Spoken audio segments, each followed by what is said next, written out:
Kompleto ba ang inyong mga daliri sa kamay? Paano nakakatulong ang inyong kamay sa pang-araw-araw ninyong gawain? Halina't makinig at basahin natin ang alamat ng mga daliri sa pahina 32 ng Filipino Module. Ang alamat ng mga daliri. Noong unang panahon, ang ating mga daliri ay magkakadikit. Ang pinakamaliit ay si kalingkingan at ang pinakamataas ay si hinlalato. Halos magkasintaas si hintuturo at palasingsingan. Tanging si hinlalaki lamang ang mataba at pandak. Sila ay magkakapatid. Ang magkakapatid ay nagtutulungan sa mga gawain maliban kay hinlalaki.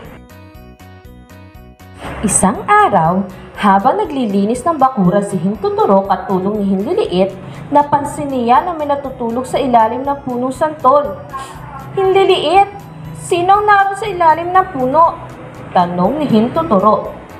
"Ewan ko, nagluluto si hinlalato at naglilinis ng bahay si panglasingsingan," tugon ni hinliliit.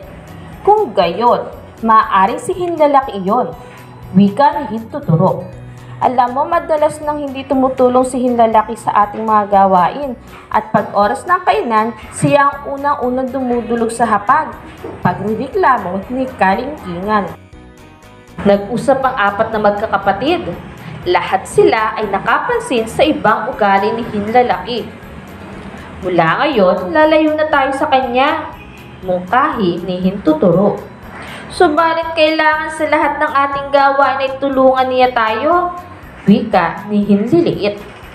Nagkasundo ang magkakapatid.